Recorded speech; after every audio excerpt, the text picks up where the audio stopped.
بسم اللہ الرحمن الرحیم۔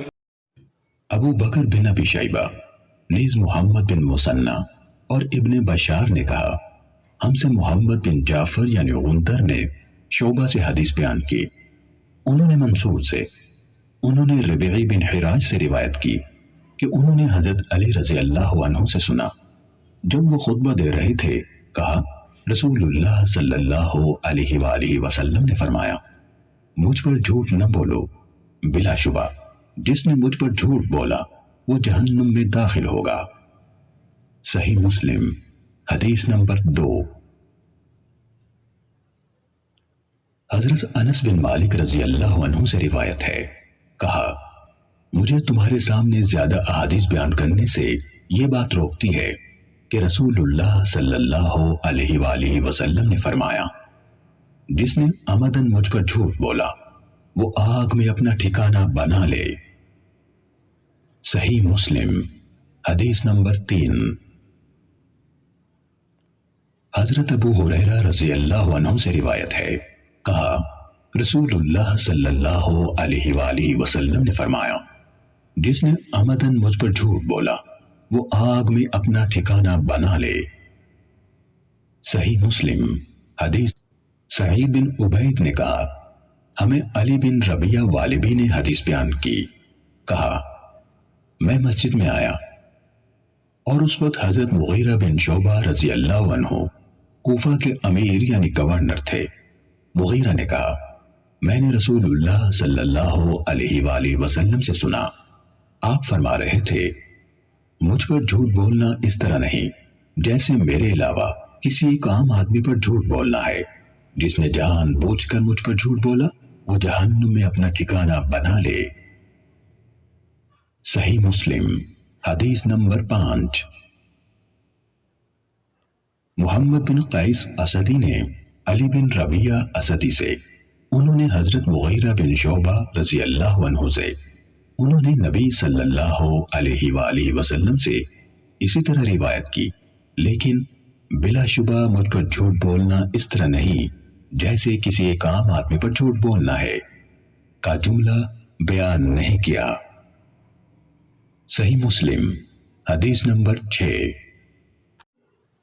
معاذ عنبری اور عبد الرحمن بن مہدی دونوں نے کہا ہم سے شعبہ نے بیان کیا، انہوں نے خبیب بن عبد الرحمن سے، انہوں نے حفص بن عاصم سے روایت کی، کہا رسول اللہ صلی اللہ علیہ وسلم نے فرمایا آدمی کے جھوٹا ہونے کے لیے یہی کافی ہے کہ وہ ہر سنی ہوئی بات بیان کر دے۔ صحیح مسلم حدیث نمبر 7۔ علی بن حفص نے شعبہ سے، انہوں نے خبیب سے، انہوں نے حفص بن عاصم سے، انہوں نے حضرت ابو ہریرہ رضی اللہ تعالیٰ عنہ سے، انہوں نے نبی صلی اللہ علیہ وسلم سے اس کے مانند روایت کی۔ صحیح مسلم حدیث نمبر 8۔ ابو عثمان نہدی سے روایت ہے، کہا عمر ابن الخطاب رضی اللہ تعالیٰ عنہ نے فرمایا آدمی کے لیے جھوٹ سے اتنا کافی ہے جس کی بنا پر وہ جھوٹا قرار دیا جا سکتا ہے کہ وہ ہر سنی ہوئی بات بیان کر دے۔ صحیح مسلم حدیث نمبر 9۔ ابن وہب نے خبر دی، کہا مالک بن انس نے مجھ سے کہا مجھے معلوم ہے کہ ایسا آدمی صحیح سالم نہیں ہوتا جو ہر سنی ہوئی بات آگے بیان کرتے، وہ کبھی امام نہیں بن سکتا جبکہ وہ ہر سنی ہوئی بات آگے بیان کر دیتا ہے۔ صحیح مسلم حدیث نمبر 10۔ ابو احوص نے عبداللہ بن مسعود رضی اللہ تعالیٰ عنہ سے روایت کی، کہا آدمی کے جھوٹ میں یہی کافی ہے کہ وہ ہر سنی ہوئی بات بیان کر دے۔ صحیح مسلم حدیث نمبر 11۔ محمد بن مثنی نے کہا میں نے عبد الرحمن بن مہدی سے سنا، کہہ رہے تھے آدمی اس وقت تک امام نہیں بن سکتا کہ لوگ اس کی اقتداء کریں یہاں تک کہ وہ سنی سنائی باتوں کو بیان کرنے سے باز آ جائے۔ صحیح مسلم حدیث نمبر 12۔ سفیان بن حسین سے روایت ہے کہ ایاس بن معاویہ نے مجھ سے مطالبہ کیا اور کہا میں تمہیں دیکھتا ہوں تم قرآن کے علم سے شدید رغبت رکھتے ہو، تم میرے سامنے ایک سورہ پڑھو اور اس کی تفسیر کرو تاکہ جو تمہیں علم ہے میں بھی اسے دیکھوں۔ کہا میں نے ایسا کیا تو انہوں نے مجھ سے فرمایا جو بات میں تم سے کہنے لگا ہوں اسے میری طرف سے ہمیشہ یاد رکھنا، ناپسندیدہ یعنی منکر روایات کو بیان کرنے سے بچنا، کیونکہ ایسا نہ ہونے کے برابر ہے کہ کسی نے یہ کام کیا ہو یعنی منکر روایات بیان کی اور وہ اپنی ذات میں ذلیل نہ ہوا ہو اور اس کی بیان کردہ حدیث کو جھوٹا نہ سمجھا گیا ہو۔ صحیح مسلم حدیث نمبر 13۔ حضرت عبداللہ بن مسعود رضی اللہ تعالیٰ عنہ نے فرمایا تم کسی قوم کے سامنے ایسی حدیث بیان نہیں کرتے جس کے صحیح مفہوم تک ان کی عقلیں نہیں پہنچ سکتی مگر وہ ان میں سے بعض کے لیے فتنے کا موجب بن جاتی ہیں۔ صحیح مسلم حدیث نمبر 14۔ ابو حانی نے ابو عثمان مسلم بن یسار سے، انہوں نے ابو ہریرہ رضی اللہ تعالیٰ عنہ سے، انہوں نے رسول اللہ صلی اللہ علیہ وسلم سے روایت کی کہ آپ نے فرمایا میری امت کے آخری زمانے میں ایسے لوگ ہوں گے جو تمہارے سامنے ایسی حدیثیں بیان کریں گے جو تم نے سنی ہوں گی نہ تمہارے آبا نے، تم اس قماش کے لوگوں سے دور رہنا۔ صحیح مسلم حدیث نمبر 15۔ شراحیل بن یزید کہتے ہیں مجھے مسلم بن یسار نے بتایا کہ انہوں نے ابو ہریرہ رضی اللہ تعالیٰ عنہ کو یہ کہتے ہوئے سنا کہ رسول اللہ صلی اللہ علیہ وسلم نے فرمایا آخری زمانے میں ایسے دجال یعنی فریب کار کذاب ہوں گے جو تمہارے پاس ایسی احادیث لائیں گے جو تم نے سنی ہوں گی نہ تمہارے آبا نے، تم ان سے دور رہنا کہیں وہ تمہیں گمراہ نہ کر دیں اور تمہیں فتنے میں نہ ڈال دیں۔ صحیح مسلم حدیث نمبر 16۔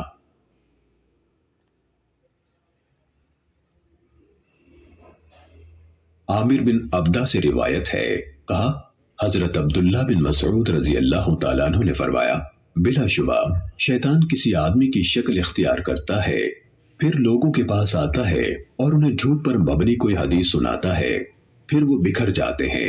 ان میں سے کوئی آدمی کہتا ہے میں نے ایک آدمی سے حدیث سنی ہے، میں اس کا چہرہ تو پہچانتا ہوں پر اس کا نام نہیں جانتا، وہ حدیث سنا رہا تھا۔ صحیح مسلم حدیث نمبر 17۔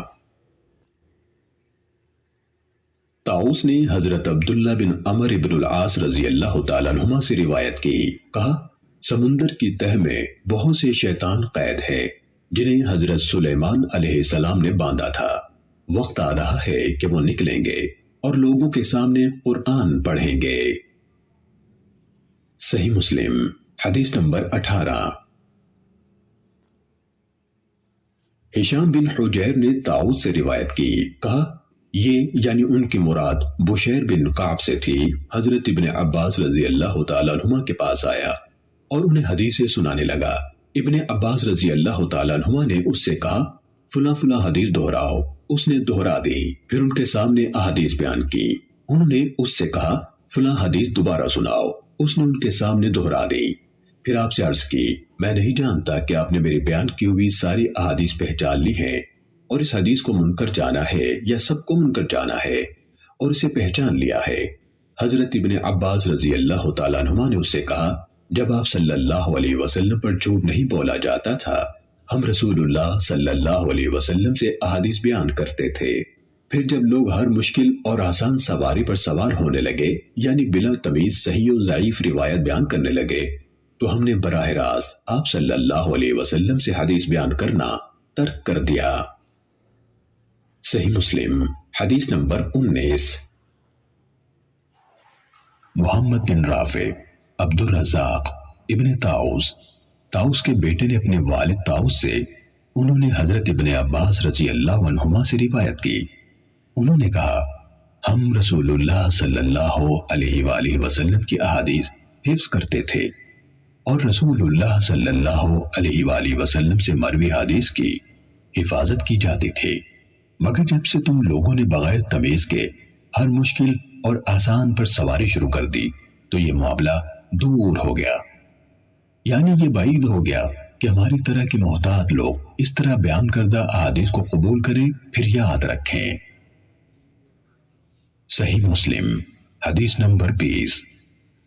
سے روایت ہے کہ بشیر بن کعب ادوی حضرت عبداللہ بن عباس رضی اللہ عنہما کے پاس آیا اور اس نے احادیث بیان کرتے ہوئے کہنا شروع کر دیا، رسول اللہ صلی اللہ علیہ وسلم نے فرمایا، رسول اللہ صلی اللہ علیہ وآلہ وسلم نے فرمایا۔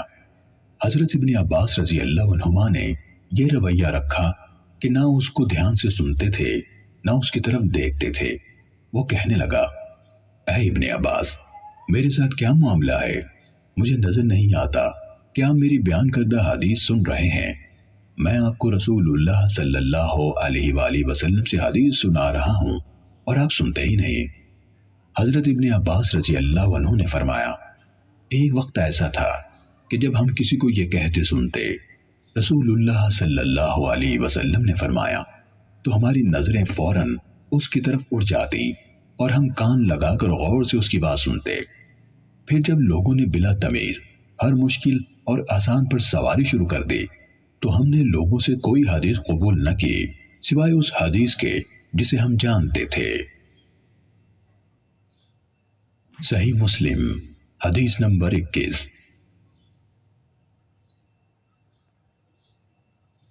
ابن ابی ملائکہ سے روایت ہے، کہا، میں نے حضرت عبداللہ بن عباس رضی اللہ عنہما کی طرف لکھا اور ان سے درخواست کی کہ وہ میرے لیے ایک کتاب لکھیں اور جن باتوں کی صحت میں مقال ہو یا جو نہ لکھنے کی ہوں وہ باتیں مجھ سے چھپا لیں۔ انہوں نے فرمایا، لڑکا خالص احادیث کا طلبکار ہے، میں اس کے لیے حدیث سے متعلق تمام معاملات میں صحیح کا انتخاب کروں گا اور موضوع اور گھڑی ہوئی احادیث کو ہٹا دوں گا۔ کہا، انہوں نے حضرت علی رضی اللہ عنہ کے فیصلے منگوائے اور ان میں سے چیزیں لکھنی شروع کی، اور یہ ہوا کہ کوئی چیز گزرتی تو فرماتے، بخدا یہ فیصلہ حضرت علی رضی اللہ عنہ نے نہیں کیا سوائے اس کے کہ خدا نخواستہ وہ گمراہ ہو گئے ہوں، جبکہ ایسا نہیں ہوا۔ صحیح مسلم حدیث نمبر 22۔ عمر ناقد، سفیان بن عیینہ، ہشام بن حجیر، تاؤ سے روایت ہے، کہا، حضرت ابن عباس رضی اللہ عنہما کے پاس ایک کتاب لائی گئی جس میں حضرت علی رضی اللہ عنہ کے فیصلے لکھے ہوئے تھے، تو انہوں نے اس قدر چھوڑ کر باقی سب کچھ مٹا دیا اور سفیان بن عیینہ نے ہاتھ جتنی لمبائی کا اشارہ کیا۔ صحیح مسلم حدیث نمبر 23۔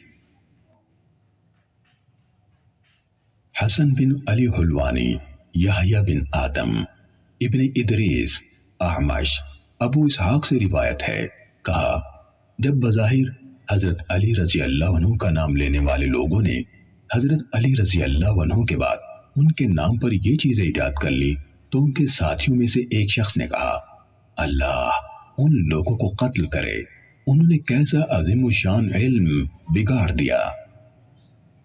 صحیح مسلم حدیث نمبر 24۔ علی بن خشرم، ابو بکر بن عیاش نے ہمیں بتایا، کہا، میں نے مغیرہ سے سنا، فرماتے تھے، حضرت علی رضی اللہ عنہ سے مروی حدیث میں کسی چیز کی تصدیق نہ کی جاتی تھی سوائے اس کے جو عبداللہ بن مسعود رضی اللہ عنہ کے شاگردوں سے روایت کی گئی ہو۔ صحیح مسلم حدیث نمبر 25۔ ایک سند میں ایوب اور ہشام اور دو سندوں میں ہشام سے روایت ہے، انہوں نے محمد بن سیرین سے روایت کی، کہا، یہ علم دین ہے، اس لیے اچھی طرح دیکھ لو کہ تم کن لوگوں سے اپنا دین اخذ کرتے ہو۔ صحیح مسلم حدیث نمبر 26۔ عاصم احول نے ابن سیرین سے روایت کی، کہا، ابتدائی دور میں عالمان حدیث اسناد کے بارے میں کوئی سوال نہ کرتے تھے، جب فتنہ پڑ گیا تو انہوں نے کہا، ہمارے سامنے اپنے رجال حدیث کے نام لو تاکہ اہل سنت کو دیکھ کر ان سے حدیث لی جائے اور اہل بدعت کو دیکھ کر ان کی حدیث قبول نہ کی جائے۔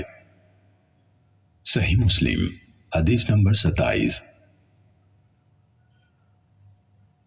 اوزاعی نے سلیمان بن موسیٰ سے روایت کی، انہوں نے کہا میں طاؤس رحمہ اللہ سے ملا اور ان سے کہا مجھے فلاں شخص نے اس طرح حدیث سنائی۔ انہوں نے کہا اگر تمہارے صاحب یعنی استاد پوری طرح قابل اعتماد ہیں تو ان سے اخذ کر لو۔ صحیح مسلم حدیث نمبر 28۔ سعید بن عبدالعزیز نے سلیمان بن موسیٰ سے روایت کی، انہوں نے کہا میں نے طاؤس رحمہ اللہ سے عرض کی فلاں نے ان الفاظ سے مجھے حدیث سنائی۔ انہوں نے کہا اگر تمہارے صاحب ثقاہت میں بھرپور ہیں تو ان سے اخذ کر لو۔ صحیح مسلم حدیث نمبر 29۔ عبد الرحمن بن ابی زناد نے اپنے والد سے روایت کی، کہا میں مدینے میں 100 اہل علم سے ملا جو دین میں تو محفوظ و معمون تھے لیکن ان سے حدیث اخذ نہیں کی جاتی تھی، کہا جاتا تھا یہ اس علم کے اہل نہیں۔ صحیح مسلم حدیث نمبر 30۔